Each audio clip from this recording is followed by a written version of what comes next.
Hi, Lee, it's Riley, and I'm in my pajamas today. It's like 7 o'clock, or 7:15, and I found something, and I thought it was so funny that I immediately got out my camera, and I was like, I'm gonna make a video on this. So, let me explain this. A couple of years back in 5th grade, at the very beginning, like 2 or 3 weeks into school, our teacher had us make books. And so I made a book, and I'll talk about that later, but, so I just found it and I thought it was so funny. I was reading Eragon. If you don't know that book, then that's fine, but if you do know the book, then you'll definitely see it in this story. But I was so obsessed with the book Eragon, so that's why you're gonna see a lot of it in here. It is the worst thing. And I want to mention that my teacher, corrected this, went through and corrected it and then made it, and she messed up some words and some phrases, really badly. So this is called Zarok. I want you to pay attention to how it's Zarok, okay? And this is what the dragon is supposed to look like. So these are the acknowledgements, and this is the part that's so funny. So that's the title page. And then the dedication is to Chloe Haight, my best friend at the time. Tyr was a small quiet town hidden deep inside the forest of Algasia. The only way to find Algasia was to follow the glittering waters of Poinciana River. Then when you come upon the only oak tree in the forest, the farrier would examine you to see if you were fit to enter Algasia. If not seen fit, your memory would be wiped. Elizabeth lived in one of the 8 houses of Tyr. There were only 5 other buildings, including the market, the inn, and other necessary buildings such as the butchery and the fur market. Her house was small and wooden, for she only had 3 people in her family, them being her and her parents. Elizabeth jubilantly leaped from house to house.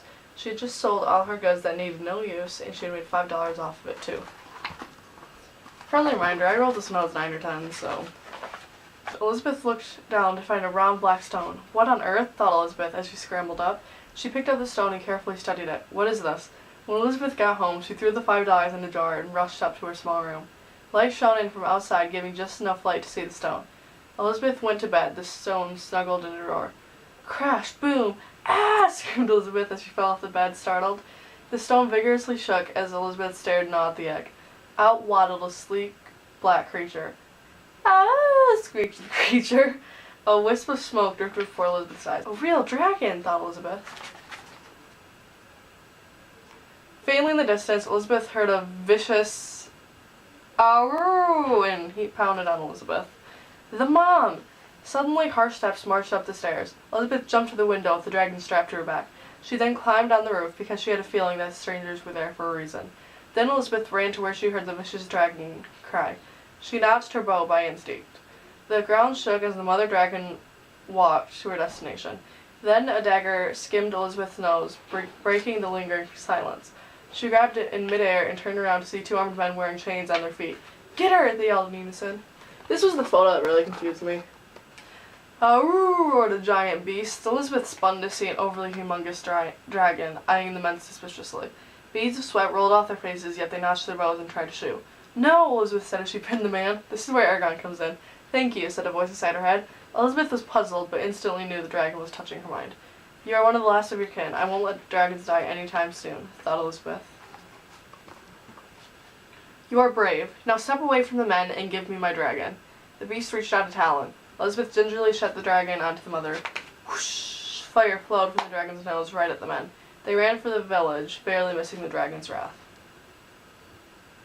Elizabeth walked up to the friend and hugged the dragon's immense talon. Don't just stand there. Now you have a dragon to ride. I do? Yeah.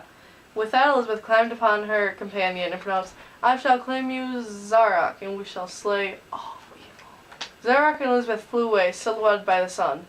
Did we just see what I think we saw? Asked a hidden bystander. I really have not the slightest idea, replied another. I know that page is in there. I just found that. That's a really good drawing. I mean, for 9 or 10-year-old, that's pretty good. So, quick review of all the photos. You have the cover, you have that, you have that, you have that, you have that, you have that, you have that, that's terrifying. And then this one. If you liked it, make sure to like, comment, and subscribe, and I will see you later. Ugh.